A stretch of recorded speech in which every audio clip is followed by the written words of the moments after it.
Dear students, myself CP Seni, Assistant Professor in Chemistry, Government College, Sujangarh.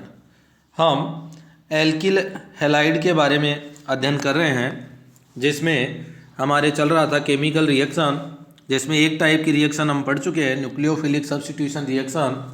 आज हम second type की reaction start कर रहे हैं, वो हैं एलिमिनेशन रिएक्शंस या विलोपन अभिक्रियाएँ। तो सबसे पहले तो देखें विलोपन अभिक्रियाएँ क्या होती हैं। इनके बारे में हमने रिएक्शन मैकेनिज्म वाले चैप्टर में भी स्टडी की है। आज उसी को और देख रहे हैं हम आगे डिटेल से। वह अभिक्रिया जिसमें किसी यौगिक में से निकटवर्ती दो कार्बन परमाणुओं पर से किसी अणु, एक छोटे अणु XY का विलोपन होता है या निष्कासित होता है। अर्थात दो निकटवर्ती कार्बन पर से एक छोटे अणु का विलोपन हो जाता है और उन कार्बन परमाणुओं के मध्य जिनमें से छोटा अणु निकलता है उनके मध्य पाई बंध बन जाता है। विलोपन अभिक्रियाएं कहलाती हैं। तो इसमें क्या होगा, इसमें दो सिग्मा बंध टूटते हैं और एक पाई बंध बनता है। यदि शॉर्ट में बोले हम तो ऐसी अभिक्रियाएं जिसमें दो सिग्मा बंध टूटते हैं और एक पाई बंध बनता है, विलोपन अभिक्रियाएं कहलाती हैं। देखो इसको जैसे हमने रिएक्शन के रूप में रिप्रेजेंट किया है, दो कार्बन लिए, कार्बन के ऊपर एक X लगा दिया और एक Y लगा दिया। कोई भी कार्बन है जो पास पास है, निकटवर्ती कार्बन है, इन दोनों कार्बन पर से XY निकल जाता है। तो XY निकलने पर कार्बन कार्बन के बीच क्या बन गया, डबल बॉन्ड। इस तरह से अभिक्रियाएं जिनमें दो सिग्मा बंध टूटते हैं और एक पाई बंध बनता है, विलोपन अभिक्रियाएं कहलाती हैं। नेक्स्ट,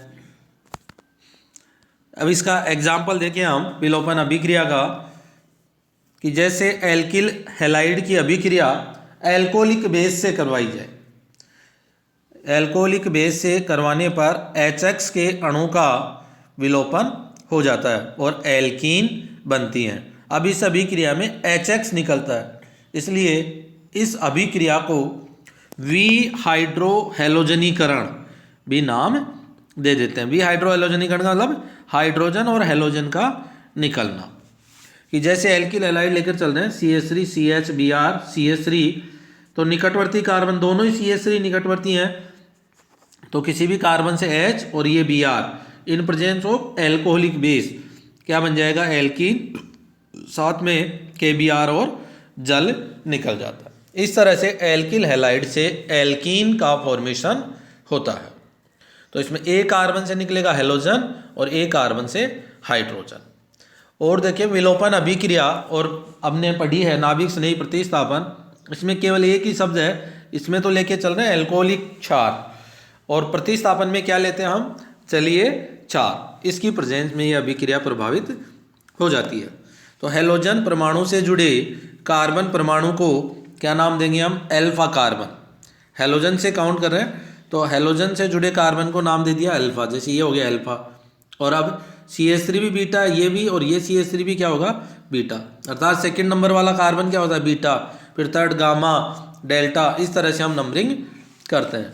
तो हैलोजन परमाणु से जुड़ा कार्बन कहलाएगा अल्फा, और हाइड्रोजन जिससे जुड़ा है उसके निकटवर्ती कार्बन या हाइड्रोजन वाले कार्बन को बीटा कार्बन परमाणु कहते हैं। और बीटा कार्बन पर जो हाइड्रोजन होंगे उन्हें बीटा हाइड्रोजन कह देते हैं। तो विहाइड्रोहैलोजनीकरण में जो हैलोजन निकलेगा वो तो होगा अल्फा कार्बन से, और जो हाइड्रोजन निकलता है वो होगा बीटा हाइड्रोजन परमाणु। तो इन अभिक्रियाओं को हाइड्रोजन परमाणु के आधार पर बीटा विलोपन या 1-2 विलोपन, एक 1 होगा तो दूसरा 2, एक को अल्फा बोलेंगे तो दूसरे को बीटा, तो 1-2 या अल्फा बीटा, या शॉर्ट में कन्फ्यूजन करने के लिए कई बार ये देते हैं और हमारे कन्फ्यूजन हो जाता है कि बीटा विलोपन क्या होता है। तो बीटा कार्बन से जुड़े हाइड्रोजन कहलाते हैं बीटा हाइड्रोजन, और बीटा हाइड्रोजन निकलने के कारण इस अभिक्रिया को बीटा विलोपन कहते हैं। अब जैसे नाभिक स्नेही प्रतिस्थापन में हमने दो प्रकार पढ़े हैं, SN1 और SN2, उसी तरह से विलोपन अभिक्रियाएं भी दो प्रकार की होती हैं। विलोपन को बोलेंगे एलिमिनेशन रिएक्शन। तो एलिमिनेशन दो प्रकार के हैं, E1 और E2। E1 का मतलब होगा यूनिमोलिक्यूलर एलिमिनेशन रिएक्शंस, एका अणुक विलोपन अभिक्रिया। देखो हम यदि नाभिक से नहीं प्रतिस्थापन को अच्छे से पढ़ लें तो इसको आराम से कर सकते हैं। बस अंतर क्या है कि वहाँ तो बनता है एल्कोहल, वहाँ तो प्रतिस्थापन होता है एलोजिन का और OH जुड़ के एल्कोहल बना देता है और वहाँ पर जलीय बेस लेते हैं। यहाँ पर क्या लेंगे हम, एल्कोहलिक बेस लेंगे जो हाइड्रोजन को निकाल करके एल्कीन बना देता है। बाकी एज इट इज सारी रिएक्शन क्या है, सेम है। तो देखिए हम जैसे SN1 से कंपैरिजन करते चले, E1 अभिक्रियाएं तृतीयक एल्किल हैलाइड या टर्सरी एल्किल हैलाइड दर्शाते हैं। इस अभिक्रिया में मध्यवर्ती कार्ब धनायन बनता है। अभिक्रिया दो पदों में संपन्न होती है। प्रथम पद है वो मंद गति का होता है और दूसरा पद तीव्र गति का होता है। अभिक्रिया सांद्र या एल्कोहलिक क्षार में संपन्न होती है। जैसे इसका एग्जाम्पल लें, तृतीयक ब्यूटिल ब्रोमाइड की अभिक्रिया एल्कोहलिक NaOH से कराने पर विलोपन अभिक्रिया द्वारा 2-मेथिल प्रोपीन बनती है। देखो रिएक्शन कैसे लिखी हमने, ये लिया हमने तृतीयक butyl bromide CH3 CH3 CH3 और Br, और इसकी अभिक्रिया करवा रहे हैं एल्कोहलिक NaOH लें या KOH लें, एल्कोहलिक भी लिख सकता है या कंसनट्रेट CONC कंसनट्रेट लिख देगा। दोनों में अभिक्रिया कौन सी करवानी है हमें, विलोपन अभिक्रिया। ये क्या बन गया, एल्कीन, और साथ में निकल गया NaBr और H2। इस तरह से ये अभिक्रिया हो रही है। तो देखो इस अभिक्रिया की मैकेनिज्म देखें, जैसा हमने SN1 में पढ़ा है इसी तरह से इसका जो फर्स्ट पद है या प्रथम पद है उस पद में एल्किल हैलाइड आयनित होकर या आयोनाइज होकर क्या बनाएगा, इंटरमीडिएट बनाता है जिसे कार्बोकेटाइन कहते हैं। फर्स्ट स्टेप में एल्किल हैलाइड क्या होगा, आयोनाइज होगा, जिससे हेलोजन निकल जाएगा और मध्यवर्ती के रूप में कार्बोकेटाइन बनता है। देखो स्लो स्टेप में ये बन गया कार्बोकेटाइन CH3C CH3 CH3 और पॉजिटिव चार्ज, साथ में क्या निकल गया Br नेगेटिव। इस तरह से SN1 और E1 दोनों में फर्स्ट स्टेप सेम है, दोनों में क्या बनता है, कार्बोकेटाइन बनता है। इसके बाद सेकंड स्टेप जो फास्ट स्टेप है उसमें बेस भाग लेता है। तो जलीय बेस लेने पर सीधा न्यूक्लियोफाइल के रूप में OH जुड़ जाता है, तब तो अभिक्रिया हो जाती है प्रतिस्थापन अभिक्रिया। और कंसनट्रेट या एल्कोहलिक लेने पर ये H को प्रोटॉन के रूप में एब्स्ट्रैक्ट कर लेता है और एल्कीन बना देता है। तो देखो इस पद में क्या होगा, ये एल्कोहलिक बेस का OH नेगेटिव ये कार्बोकेटाइन से क्या एब्स्ट्रैक्ट करेगा H, और H एब्स्ट्रैक्ट करके ये तो क्या बना दिया H2, और ये क्या बन गई, एल्कीन का फॉर्मेशन हो जाता है। इस तरह से E1 में क्या बन गई, एल्कीन। अभिक्रिया दर को लिखें जैसा SN1 में लिखा है, अभिक्रिया दर directly proportional to tertiary alkyl halide. अब यहाँ पे लिया हमने टर्सरी ब्यूटिल ब्रोमाइड, तो क्या लिख देंगे, टर्सरी ब्यूटिल ब्रोमाइड। समानुपातिक स्थिरांक को साइन को हटाएंगे तो आ जाएगा कांस्टेंट K CH3 का होल त्रिज्या CBr।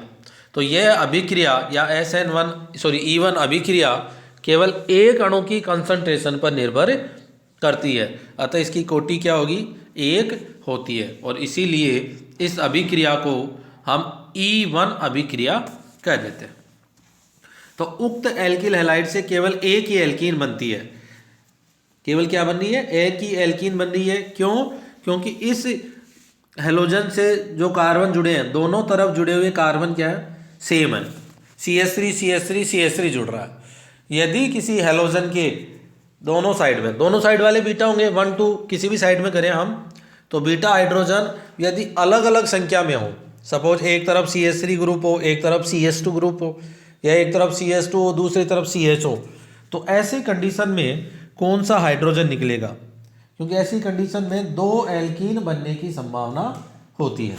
तो इस स्थिति में कौन सी एल्कीन बनेगी, इसको समझाने के लिए एक नियम दिया है जिसे हम सेथ-जेफ नियम कहते हैं। देखो इसका एक उदाहरण भी लिखा है कि यदि किसी एल्किल हैलाइड के वी हाइड्रो हैलोजनीकरण से 2 एल्कीन बनने की संभावना हो, for example CH3 CH2 CH Br CH3 2 bromo butane हो, तो इससे देखो 2 एल्केन बन रही है, 1 ब्यूटीन और 2 ब्यूटीन। तो कौन सी एल्कीन अधिक मात्रा में बनेगी, इसे हम सेथ-जेफ नियम से बताते हैं। तो देखो सेथ-जेफ नियम क्या कहता है, नीचे लिख रखा है सेकंड, सेथ-जेफ रूल्स या सेजेब नियम। तो इस नियम के अनुसार किसी एल्किल हैलाइड के विहाइड्रोहेलोजनीकरण या डिहाइड्रोहेलोजिनेशन से दो एल्कीन बनने की संभावना हो तो वह एल्कीन अधिक मात्रा में बनेगी जिसमें प्रतिस्थापियों की संख्या अधिक हो, या हाइड्रोजन उस कार्बन से निकलेगा जहां हाइड्रोजन की संख्या कम हो। दोनों में से किसी तरीके से इस नियम को कह सकते हैं। तो सेकेंड वाली से जो लाइन है वो इजीली समझ में आएगी। करना क्या है हमें कि जो हैलोजन जुड़ा है उसके दोनों तरफ क्या होंगे, हाइड्रोजन की संख्या अलग अलग होगी। तो उस हाइड्रोजन को हटाना है या वह हाइड्रोजन निकलेगा जिसमें हाइड्रोजन की संख्या कम हो। देखो एग्जांपल है CH3 CH CH3 CH Br और CH3। तो ये Br तो निकल के कार्बोकेटाइन बन जाएगा। एक तरफ है CH3 एक तरफ CH। अब हाइड्रोजन कम का CH3 पे 3 हाइड्रोजन है, CH पर केवल 1 हाइड्रोजन है। तो हाइड्रोजन CH कार्बन से निकल जाएगा। और ये देखो CH से निकलने के बाद ये मोर सब्स्टिट्यूटेड एल्कीन या अधिक मात्रा में ये एल्कीन बनेगी। और जो क्या है मोर सब्स्टिट्यूटेड है, मोर सब्स्टिट्यूटेड का मतलब जो डबल बॉन्ड से जुड़े हुए कार्बन है उस पर प्रतिस्थापियों की संख्या अधिक है। देखिए कि डबल बॉन्ड से जो कार्बन जुड़ा हुआ इस कार्बन पे तो 2 प्रतिस्थापी CH3 और जो इस साइड में एक H और एक CH3, मतलब डबल बॉन्डेड कार्बन से 3 प्रतिस्थापी जुड़े हैं। एक तरफ 2 CH3 और दूसरी तरफ एक CH3। सेकेंड कंडीशन है कि जब CH3 से हाइड्रोजन निकले तो देखो ये लेस क्वांटिटी में बनेगा। क्यों, देखिए इसमें जो डबल बॉन्डेड कार्बन है एक तरफ ये पूरा प्रतिस्थापी हो गया, एक हाइड्रोजन है, दूसरी तरफ 2 क्या है हाइड्रोजन, तो इसमें केवल एक प्रतिस्थापी जुड़ा है। इसलिए एल्कीन उस साइड से बनेगी जिस कार्बन पर हाइड्रोजन कम हो, वो हाइड्रोजन निकलने पर एल्कीन अधिक मात्रा में बनेगी और वह है एल्कीन मोर सब्स्टिट्यूटेड या उस पर प्रतिस्थापियों की संख्या अधिक होगी। इस तरह से यह हमारे एलिमिनेशन में E1 रिएक्शन। सेकेंड टाइप की रिएक्शन है E2 by molecular elimination reaction या द्विअणुक विलोपन अभिक्रिया। यह भी सेम किसकी तरह है जैसा SN2 हमने पढ़ी है। तो यह अभिक्रिया प्राथमिक एल्किल हैलाइड दर्शाते हैं। इसमें क्या बनती है, संक्रमण अवस्था बनती है। यह एक पद में संपन्न होती है जो मंद गति का व वेग निर्धारक होता है और इसी पद में 2 अणु भाग लेते हैं, अतः इसकी कोटि 2 होती है और इसीलिए इसका नाम क्या देते हैं E2। इसका एग्जाम्पल लिखें कि प्राथमिक एल्किल हैलाइड के विहाइड्रोहेलोजनीकरण से एल्कीन का निर्माण। देखो ये लिया प्राथमिक एल्किल हैलाइड एथिल ब्रोमाइड, इसकी अभिक्रिया एल्कोहलिक केओस से करवाने पर क्या बन गया एथीन और साथ में क्या निकल जाता है HBr। तो देखो इसकी मैकेनिज्म लिखे हैं हम। तो ये तो क्या बन गई बीच में ट्रांजिशन स्टेट और इससे ये CH2 double bond CH2 ethene जल और Br नेगेटिव निकल जाता है। इस तरह से ट्रांजिशन स्टेट के थ्रू प्रोडक्ट बनता है। तो E2 अभिक्रिया में एल्किल हैलाइडों की क्रियाशीलता का क्रम क्या हो जाएगा, सबसे ज़्यादा रिएक्टिव 1 डिग्री, फिर 2 डिग्री और उसके बाद 3 डिग्री। इस तरह से ये कौन सी अभिक्रिया हो जाएगी E2। सेम जैसा SN2 रिएक्शन में है उसी तरह से क्या हो गई ये E2। केवल एलिमिनेशन और सब्स्टिट्यूशन रिएक्शन में बेस का डिफरेंस है, ध्यान रखेंगे। मैंने पहले भी बोला, आगे इनका हम कंपैरिजन भी पढ़ेंगे कि जलीय और अल्कोहलिक से क्या प्रभाव पड़ता है। तो एलिमिनेशन रिएक्शन को आप अच्छे से पढ़ेंगे। इसका PDF भी आपको ग्रुप में मैंने सेंड किया है। फिर भी कोई समस्या हो तो आप मेरे पर्सनल नंबर पर भेज सकते हैं और हम डिस्कस करते रहेंगे। Thank you.